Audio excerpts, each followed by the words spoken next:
So big pass live பார்க்குறோட மனநிலை ரொம்ப ரொம்ப கஷ்டமா இருக்கும்னு நினைக்கிறேன். என்னால் சத்தியமா முடியல. அந்த அளவுக்கு வந்து ஃப்ரஸ்ட்ரேஷன் ஆகுது, அந்த அளவுக்கு டென்ஷன் ஆகுது. அந்த மாதிரி தான் இந்த பண்ணிட்டு இருக்கானுங்க கண்டென்ட் கொடுக்குறேன்ற பேர்ல. இவங்களாம் யாருங்க பிக் பாஸ் ஷோன்னு என்னன்னு தெரியுமான்னு தெரியல, செலக்ட் பண்ணிட்டு வந்துட்டு சும்மா ஒரு சண்டை போடணும்னு நேற்று பிக் பாஸ் பிராங்க்னு சொல்லிட்டாரு. அதுக்குன்னு இவனுங்க பண்ற அக்க போற எல்லையை கடந்து போயிட்டு இருக்கு. இதுல சும்மா எல்லாத்துக்கும் நோய் நோய் நோய்னு கத்திட்டு இருக்கானுங்க பாருங்க. உருப்புட்டுறோம் அப்படியே. பிக் பாஸ் கண்டஸ்டன்ட் செலக்ட் பண்ணும்போது உருப்படியா செலக்ட் பண்ணிடலாம், அந்த பிக் பாஸ் க்ளோஸ் பண்ணிட்டு போயிருங்க, நல்லதா இருக்கும்னு நினைக்கிறேன். ஸோ இருக்கிற மக்கள் இந்த ஷோவை பார்க்கணும்னு இன்ட்ரெஸ்ட் இருக்கவும் கூட பார்க்க கூட வரமாட்டான் இதுக்கப்புறம். அந்த நிலைமை தான் நடக்க போகுது. அப்படிப்பட்ட நிறைய சம்பவங்கள் நடந்து எல்லாத்தையும் பார்ப்போம். குறிப்பாக தர்ஷிகா வர்சஸ் ரியாவோட சண்டை, அதுக்கப்புறம் பார்த்தீங்கன்னா இன்னொரு பக்கம் வந்து மஞ்சுரியை போட்டு அட்டாக் பண்ண மோடு, அதுக்கப்புறம் வருஷம் சாப்பிட மாட்டேன்ற மாதிரி போராட்டம் பண்ற மோடு எல்லாம் நடந்திருக்கு. எல்லாத்தையும் டீட்டெயிலாக பார்த்துருவோம். வணக்கம் மக்களே, நேஷனல் உச்சிலிருந்து உங்கள் மணிவண்ணன். சேனலுக்கு புதுசாக இருந்தீங்கன்னா சப்ஸ்கிரைப் பண்ணுங்க, வீடியோ பிடிச்சிருந்தா லைக் பண்ணுங்க, கண்டென்ட்டுக்குள்ள போயிடலாம். ஆக்சுவலாக என்ன பண்ணாங்கன்னா காலைல வந்து ஒரு டாஸ்க் வச்சிருந்தாங்க. ஸோ தமிழ் டீச்சர் என்னன்னா பெறுநர், அதான் விடுனர் பெறுநர் அப்படின்ற மாதிரி அந்த லெட்டர் எழுதுவோம் இல்லையா நம்ம ஸ்கூலில், அதே மாதிரி தான் அவங்க எழுதுனாங்க. அனுப்புனர் பெறுநர் அப்படின்ற மாதிரி இப்படிக்குன்ற லெட்டர். அது ஒரு மன்னிப்பு கடிதம் எழுதணுன்றது காலைல வேக்கப் சாங் முடிஞ்ச உடனே அந்த டாஸ்க் ஆரம்பிச்சுது. ஸோ தமிழ் ஆசிரியருக்கு கொடுக்கப்பட்ட டாஸ்க் அவங்க பண்ணாங்க. இதில் என்னன்னா, ஸோ உங்கள் ஃப்ரெண்டுக்காக நீங்கள் எந்த அளவுக்கு நிற்கிறீங்க, உங்கள் ஃப்ரெண்டுக்காக எந்த அளவுக்கு நீங்கள் போய் பேசுறீங்கன்றதான் ரூல்ஸ். ஃபார் எக்ஸாம்பிள், ஃப்ரெண்டு இந்த மாதிரி ஆயிட்டான், அவனுக்கு ஒரு நியாயம் கேட்குற மாதிரி கேட்டு ஒரு மன்னிப்பு சொல்லணும் அப்படின்றது தான் டாஸ்க்கு. இதில் முழுக்க முழுக்க நிறைய பேர் ஒட்டு மொத்தமாக யார் யாருக்கு எழுதுனாங்கன்னு பார்த்தீங்கன்னா, நிறைய பேர் ஜாக்லினுக்கு எழுதுனாங்க. ஸோ என்னன்னா, ஜாக்லினுக்கு எழுதி ஜாக்லின் அந்த கிளாஸ்ல ட்ரீட் பண்ணாங்கல்ல, அந்த ஜாக்லினுக்கு எழுதி நாங்கள் மன்னிப்பு போடுறோன்ற மாதிரி வச்சு செய்கிற மாதிரி.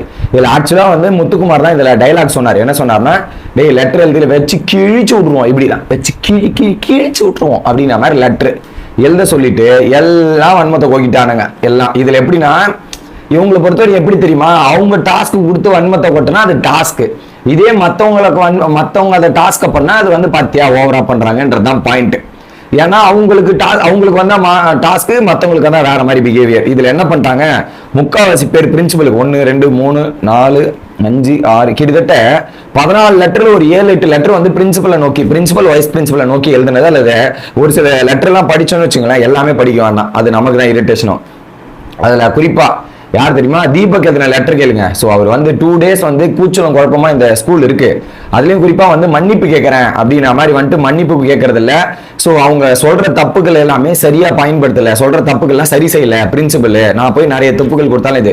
ஸோ அதனால 2 நாள் லீவ் கொடுத்துட்டு அவங்க புது பொழுவிலோட இன்ப சுற்றுலா போறாங்க. யார் கூட, அருண் கூட இன்ப சுற்றுலா. அதுக்கப்புறம் சாப்பாடு எல்லாம் அவங்க சாப்பிட மாட்டேங்கிறாங்க, சாப்பிடறதுக்கு மட்டும் தான் வாயை திறக்கிறாங்க. ஒரு தீர்ப்பு கொடுக்கறதோ ஒரு தப்பை சரி செய்யறதுக்குலாம் வாய்ப்பு தரல அப்படின்ற மாதிரி ஒட்டு மொத்தமா பிரின்சிபல் வேலை போட்டு தாக்கிட்டாங்க.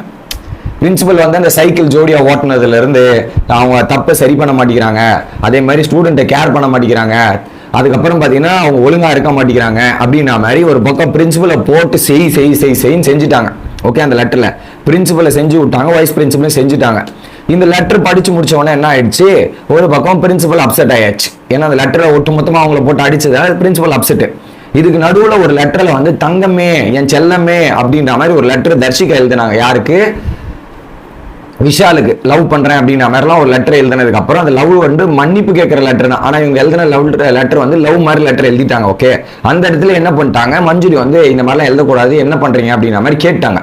ஸோ அந்த டாஸ்க் முடிஞ்ச உடனே மஞ்சுரி வெளியே போகும்போது ரியா வந்து கேட்குறாங்க, மேடம் நீங்க என்ன மேடம் பண்றீங்க, அந்த பொண்ணு அப்படி லெட்டர் எழுதிருக்கா, அந்த பொண்ணு ஈஸியா விட்டுருக்கீங்க, ஒரு பனிஷ்மெண்ட் கொடுங்க மேடம், ஏன் மேடம் இப்படி பண்றீங்கன்ற மாதிரி ரியா கண்டென்ட் ஆரம்பிக்கிறாங்க. உடனே மஞ்சுரி டென்ஷன் ஆயிட்டு, என்ன அதெல்லாம் இல்லை, நான் தனியா கூப்பிட்டு அவங்களுக்கு எங்க தண்டனை கொடுக்கணுமோ அங்க கொடுத்துக்கிறேன், உங்க முன்னாடி எல்லாம் கொடுக்க வேண்டிய அவசியம் இல்லை, நீங்க என்ன பண்ணணும் நான் என்ன பண்ணலாம் சொல்றாதீங்க ரியா, இதெல்லாம் ரொம்ப தப்பு. இல்ல மேடம், ஒரு தப்பு எல்லாரும் முன்னாடி நடந்தா எல்லாரும் தான் ரெஸ்பான்சிபிலிட்டிஸ் எடுக்கணும், இப்படிலாம் நீங்க பேசக்கூடாது, நான் எங்க போடணுமோ அங்க கொடுக்குறேன் ரியா, நீங்க கம்முன்னு போங்க ரியா, இப்ப உங்களுக்கு என்ன ரியா பிரச்சனை அப்படின்னு கேட்கும்போது ரியா விடாம டிராக் பண்ணிக்கிட்டே இருக்காங்க. அதை டிராக் பண்ணிக்கிட்டே இருக்காங்க, விட மாட்டேங்கிறாங்க. அதுக்கப்புறம் ஒரு பாயிண்ட்ல நான் கொடுக்க வேண்டிய இடத்துல கொடுக்குறேன், நான் அவங்க கிட்ட அப்பயே இன்ஸ்ட்ரக்ஷன் கொடுத்துட்டேன், நான் தனியா போய் கண்டிச்சுக்கிறேன்றதாங்களே சொல்லிட்டு போலாம். அங்க இருந்து போல இது ஒரு ஹீட்டட் ஆர்குமெண்ட் போயிட்டு அதுக்கப்புறம் வந்து ரியா போறாங்க. சரி, ரியா போயிட்டு சும்மா இருக்கா அப்படின்றது பார்த்தா நேரம் அங்க இருந்து போயிட்டு என்ன ஆச்சுன்னா, இவங்க இருக்காங்க இல்லையா, தர்ஷிகா பாத்ரூம்ல இருந்தாங்க. அங்க போயிட்டு என்ன நீ பண்ற, ஏய் இதெல்லாம் பண்றது நல்லாவா இருக்குது, போயிட்டு அவனுக்கு ஊட்டி விடுற, இது ஸ்கூலா, இது என்னவா இது ஊட்டி விடுறது, இதெல்லாம் நல்லா இருக்கு, நீங்க லவ் பண்றன்ற பேர்ல அக்கப்போடு தாங்க முடியலடி, எனக்கெல்லாம் காண்டாகுது, செம்ம காண்டாகுதுன்ற மாதிரி அங்க போயிட்டு தர்ஷிகாவை அட்டாக் பண்றாங்க. அதுல தர்ஷிகா வந்து ரிலேட் பதில், உனக்கு தெரியலடி, லவ் பண்ணி பாரு, அதோட சுகமே தனி அப்படின்ற மாதிரி அவங்க ஒரு பக்கம் முட்டு கொடுக்கறது. ஸோ இதெல்லாமே மாத்தி மாத்தி இங்க ஒரு கான்ஃபிளிக்ட் நடக்குது. ஸோ ஆக மொத்தத்தில் சண்டை போடணும்னா எல்லா இடத்துலையும் நான் சண்டை போடுவேன், எல்லா இடத்துலையும் நான் அப்படி பேசிட்டு இருப்பேன் அப்படின்ற மாதிரி மாற்றி மாற்றி அடிச்சுக்கிறானுங்க. இது ஒரு பக்கம் அடிச்சுட்டு இருக்காங்களா. அடுத்து என்ன பண்ணுறாங்க, ஜாக்லின் என்ன பண்ணுறாங்க, காலில இருந்து கிச்சனில் சப்பாத்தி சுடுறது. ஜாக்லின் மற்றும் ஜெஃப்ரி மற்றும் சிவகுமார் இந்த 3 பேர் தான். அதில் ஜாக்லின் தான் சப்பாத்தி சுட்டுட்டே இருந்தாங்க ஃபுல்லாக. அவங்க வந்து என்ன பண்ணுறாங்க, சாப்பாடு வந்து அந்த உப்புமாவோ என்னமோ என்ன பண்ணியிருக்காங்க, அது வந்து சாப்பிட்றதுக்கு வர்ஷினி கிட்டே கொடுத்தா வர்ஷினி சாப்பிட மாட்டேன் அப்படின்னு சொல்கிறாங்க.